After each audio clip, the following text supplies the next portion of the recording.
Visionary, the podcast to, for, about, and from visionaries. Very excited to have Emily Morgan here today. Emily, how are you? I'm great. Happy Friday. Great to see you. Good. Happy Friday. Oh, and I had this shirt on anyways, but I thought it was appropriate since you love the band. And my daughter's graduating from Michigan tomorrow, and she was in the Michigan marching band for 2 years. So I'm like, oh, I can't just wear a T-shirt. And I'm like, oh, Emily will appreciate this. I love that. Thank you. So yeah. Cool. So, when did you first learn and realize you were a visionary, Emily? So I'm going to one up you and say that I Oh, don't yay. I don't even know when I learned I was a visionary, but more when I learned and realized I was an entrepreneur. It wasn't Right. until I had started my business a few years in. Um, I was raised by teachers, and I always thought I would grow up to be a teacher. I didn't have any exposure to business or entrepreneurship growing up. I didn't even know what it was or think that it was something that was for me. And I remember I was doing some kind of like 360, you know, explain how you view me, that kind of thing. Right. Assessment or whatever. Right. And like all these people were calling me an entrepreneur. And I was like, I guess I hadn't thought about that. Ah, And then I was in early on into starting Delegate. I was in a New York Times article that was called "When the Assistant is the Entrepreneur," and it featured me and my hmm, business.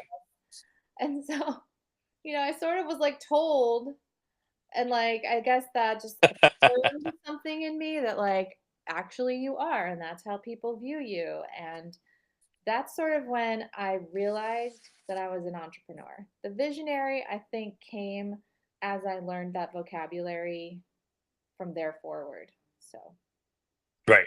Awesome. You deal with a lot of entrepreneurs and visionaries. What's your guesstimate of what percentage of entrepreneurs are visionaries? I would think all of them.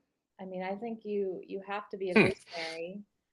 You have to bring vision to entrepreneurship to be able to create something and bring something to the market. So I would say all of them.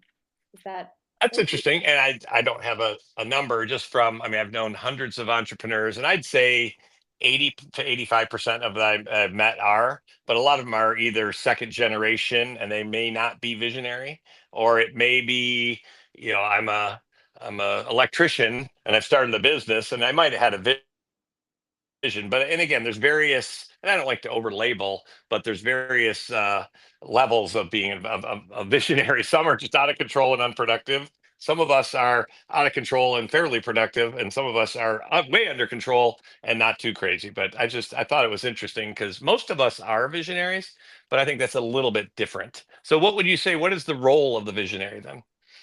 The What is our vision role?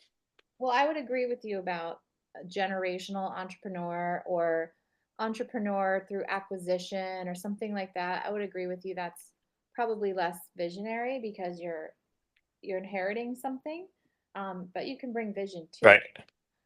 And then your next question Sure. was, I missed your next question. What would you say is our role or your role as a visionary? So in the accountability chart, it says visionary, and my role is to have vision, 20 great ideas, culture, whatever it might be. But what's your definition of a role of either for you as a visionary or for most of us visionaries? I think like the responsibility of the visionary is to be looking ahead for opportunities, dangers, threats. I think the role of the visionary is big relationships. So making sure that you know who the key players are that influence your work. But I think the main job of the visionary is to live in the future and be thinking about what's next for the health of the business. Awesome. So I agree with that. I've also been told I live too much in the future, which I think is true in a lot of cases. So a big evolution for me is to try to be thinking about the future, but then being present more. So I think it's interesting because, yeah, that's what I used to think. And then I realized I was so far ahead of people sometimes, and not in a good way necessarily, but so far in the future. I almost couldn't relate to people in the present, or people couldn't relate to me. I don't know if Yeah. that resonates at all. I was just saying that exact thing in my EO forum this week. Like, I have a hard time living in the present because I'm always thinking about the future and like planning for the future and envisioning what's next. And like, I don't think that's a very healthy way to live either because you're not Right. actually Right. enjoying, it's like gap and gain kind of idea where you're constantly looking ahead. You're not even recognizing or acknowledging like what's happening today or appreciating it. So like Right. the past is Well, great. it's interesting. Go ahead. Sorry. Sorry. The past is great to learn from, Right. No, no. but the present's like we need to appreciate where we're at. I don't Right. Yeah, in our book on Scatter the Chatter, I've realized kind of for me to be present, it's to imagine a great future so that I'm not worried about it because I'm like, oh my gosh, the business could be here and my kids could be there and my wife and I could be doing this and being that. And so that I'm not worried about it, but my conscious and subconscious is starting to kind of create some things. And then to not be regretting the past, but to learn from it, then that helps me to be present. know. And as Dr. Doug Brackman at one of our summits, what I heard him say is one of his definitions of God or spirit was to be present. And many of us driven visionaries are intensely present for short spurts of time. So to just appreciate that. So that was a kind of a cool thing for me to appreciate. And I'm so much more effective when I'm present. And I'm still learning how to do Same, that. same. More fun in the future, right? It's like, And it is exactly, but not everyone can relate. But so tell us briefly. I know, but in your words, briefly, what is your business and what all do you do? And so explain to the viewers what all you guys do there. sure. I have two businesses. One is a fractional EA company. So we work with typically visionaries who need administrative support, but they need someone to wrangle them, help them stay accountable, help them identify delegations, and keep them on track. So that's Delegate Solutions. I've had that business almost 20 years. And then about 3 years ago, I wrote a book called Let It Go, which teaches delegation. And we took Yep, all that content and turned it into a training company called Verve, where we do workshops, coaching, and soon certification on all of our delegation content. love it. And as many of us in the community of visionaries that we're in, obviously to have a plan, of course, and then to get a great integrator and a great executive assistant. And that's what when I first meet with people, I'm like, do you have an integrator? Do you have a great executive assistant? So I love what you've done for me and others to help introduce what that is, supply us with some, and then now to even teach us and the EAs how to do it. That's amazing and much needed by many of us visionaries. Agreed. So one of the things I've learned many things from you, and I've loved our conversations over the years and our relationship. But one of the things that I like when you're talking about that we're overly optimistic on time. Can you explain that a little bit more? Because that resonated so much. Because I'm just like, come on, Emily, you can do it. Shouldn't be that hard. We can do it by the end of the week. And people are like, that's going to take us a quarter. So Yeah. can you explain that a little bit more? Yeah, we teach that in our bottleneck content. So in my book, I talk about the bottleneck behaviors that leaders bring to delegation or working in teams in general. And so the bottleneck type that you're talking about is called the time optimist. And the time Ah, optimist is me. I'm guessing. I don't know. right. I would think you're a dreamer. I Of our five, I think you're a dreamer, but I'm a time optimist. That's probably right. And what that means is that I think we can accomplish way more than we can with the given time and resources that we have. Um, Right. by nature, I'm overly optimistic, and so are other time optimists. And you know, I think what's crazy about this kind of personality is that I'm also really good at making something happen. And so when you're overly Right. optimistic and you're really good at like, I want this and I'm going to figure out how to do it, you get yourself into even more trouble because you haven't thought through the downside, right? And so Right. like my partner Alan, he's a good match for me because he's always like, well, what about this? Have you think about this? Like he's never a no, because I think a no to an entrepreneur or a visionary is a very bad idea. But like, just Right. tell me the idea. Cool. Let's capture it. Let's talk about it. But you can really get yourself into trouble when you have high quick start tendencies. You know how to get things done and make things happen. Like I'm a 6 on the quick start and I'm a 6 on the fact finder. So like I am equally coming at things that way. So Right. Yeah, I'm a 3 fact finder, 9 quick start, which probably doesn't surprise you. And so tell me, what is the dreamer? Just briefly about that, because that definitely resonates with me.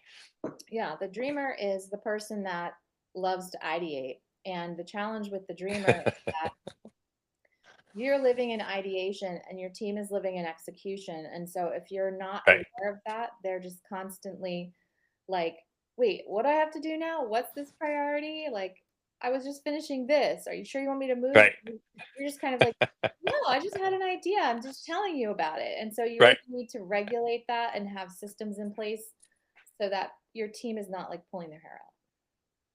That so my team and also my marriage, my wife, Cheryl well, we've done a lot of assessments and spiritual work and whatnot, and so that is very. I really appreciate that because I would come in and before I would even say hi, I'm like, I got this idea, and she's like, hold on, and I'm like, so you don't want to hear it? She's like, can you just give me a couple minutes to get ready? So literally, I would be like, hi. When do you have time? And it's literally like a minute and a half. She's like, I just finished that email or finished making dinner, whatever it might be. So that is a very appropriate thing. And also with my team, and that was actually Colby kind of helped me with that when they said, so Amy, does Bob ever come in to brainstorm? And everyone laughs. I'm like, what the fuck? I can't come brainstorm. And they're like, just schedule it. I'm like, I want to talk about it now. It's like, and then I started to work with Amy on that. And she was the head of my customer service. And I'm like, when do you have time to brainstorm? And she's like, in 15 minutes. So it wasn't like it was in 3 weeks. So, but then I actually learned to say, this is not a priority. I'm not saying we're going to do this. I'm literally, you don't have to figure it out.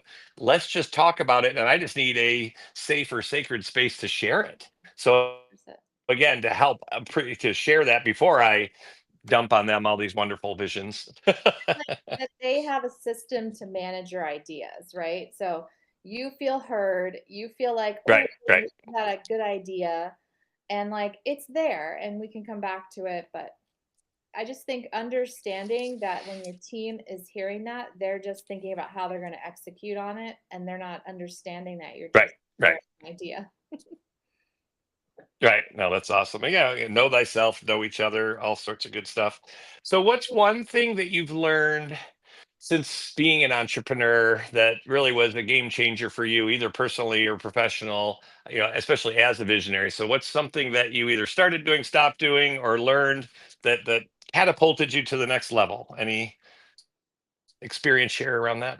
So many things. It's hard to choose. Um, I think the idea of most impactful contribution, which is one of the core things in my book, and it has a lot to do Yep. with your work, like understanding what it is you're good at and that you like doing, Right. and using that as the lens for how you make decisions about ideas and your time and your priorities. So, And we've threatened to do something together. I think it's time to let's do a workshop because I should. think we do overlap so many ways. And again, I've learned so much from you and about delegating and what to delegate, what not to. Too often I don't delegate because I don't want to overwhelm, but then I get frustrated. So I think we really let's schedule a time. We'll do a workshop in the next couple months. I'm excited about that. And then what's one thing that you're working on now as a visionary, either an opportunity or a struggle that you're looking for a breakthrough, either personally or professionally, as a visionary? Thank you for asking. So our big project at the moment is taking all of our delegation content from my book and turning it into a certification program. And Oh, love it. what we're going to do is coach people on the methodology and the tools of how to help people that are stuck with delegation. So if you're a coach or an integrator or you're an admin and you're trying to wrangle a visionary, or you're an HR director and your team is not productive and nobody can let go, we're going to be certifying people in our process and tools. to help over. I love it. That's interesting. I'm wrestling with that as a visionary. Can we certify someone as a visionary? So that's something we'll see. But I'd love that for you. And again, delegation seems so easy, but it's so hard. Whether it be for me, it has been either I feel guilty or I'm giving something to someone that I don't like. So I'm like, why would they like it? So Mm, I think that's a great opportunity because I've also worked with probably 31 integrators and or executive assistants over my career, so I don't know what the issue is. But for me to learn, what is my role in it, and for them to learn as well, rather than me trying to teach them how to delegate or whatnot. So I love it. So the certification program, what's that called? It's called the Let It Go Certified Delegation Coach. And Love so it. that's going to be our first level. And then we're going to start certifying people to deliver our workshops if they want to add a new revenue stream, they want to bring that to their client base. So it's exciting. It's Awesome. a whole new division of, Good for you. yeah. Love it. All right, and then a simple question: why are you on this planet? What do you want to be remembered for, or you are going to be remembered for? So, what's your purpose? Just a little softball question for you there. Hmm. I mean, I think that my purpose is to teach people about how to use time to make an impact and to give Hmm, them the tools to be able to do that. And so, whether it's delegation or it's just understanding why your time is important and what you're going to do with it. I mean, I think my life kind of is evidence of that in terms of the things that I've done. I have a farm, I'm starting a lavender farm. Like there's a lot of exciting things that I'm doing beyond work that have nothing to do with right. delegation, but the idea of delegation as a principle and the power and impact it can have on your time and your ability to get shit done, I think is probably what I feel called most to. I love that. And you actually beat me to the next question. I was going to ask you, what is life beyond the vine to you? And again, I've been to your house and seen your farm and seen your animals and your lavender farm coming together. So, what is life beyond the vine? And does that help you to be less productive or more productive if you're working or being on things that aren't in your business? Yeah, I think like I have so many things outside of my business that I'm excited about, that so Right? I really contain the business as best I can. Like I don't really work nights and weekends and like, and that's because I don't have time to because I have all these other things that I'm doing Right? that bring me joy. Um, so I don't know. I think that that's just an important part of being a visionary is how you're being visionary in other parts of your life, not just your business. Right. Well, and I love your hobbies and love how passionate you are about them. And so, again, that is a great example of life beyond the vine. And a Mhm. lot of visionaries come to me when they're stressed out and then they hit a ceiling. They put in a business operating system like an EOS and they're like, all right, Coach Bob, what do I do now as a visionary? There's really no definition. And I'm like, it's not about what you do, it's who you are. Mhm. And what would you do if what are some of your hobbies? And, so many of us have been doing this for 30 years and have been gripping on to that vine so tightly and being in so many roles. But I think a lot of people are afraid to let go of the vine or don't know how to just because they don't know what's next. So Yeah. that's where, again, I coach people to say, so what do you love? What are your hobbies? And well, I don't have time. Or as soon as I do this, then I'm going to do that. But realized that the universe works that when I'm being present and being in the things that I love and get value and give impact from, I'm actually more productive. Yeah. So congratulations for living life beyond the vine and having so many other things. That's very inspiring. I'm trying. Thank you. So I have one more question, but before I do, any other either questions for me or anything else you want to share? Any ahas or thoughts? Opportunity. I mean, I would ask you deal with visionaries day in and day out, and is there anything interesting that you've learned that you wanted to share that maybe hasn't? Well, thank you. It's interesting because when I coach, so for our visionary forum, we do a a conversation at the beginning of one of our forums each month. And so if I'm the host, then I present something. And so often, literally that morning, I'll do a meditation and what comes to me. And what came to me about a month ago that has really been spurred on a lot of great conversations is stepping into the unknown. And Ram Dass, the spiritual teacher, he passed away a few years ago, but he said something recently in a podcast I was listening to and said that we, and he wasn't just talking about visionaries, but people, we live on the edge of mystery. And faith is, if I take that step into the unknown, faith is knowing one of two things is going to happen. And that's one, I'm going to step onto firm ground, or two, I'm going to learn how to fly.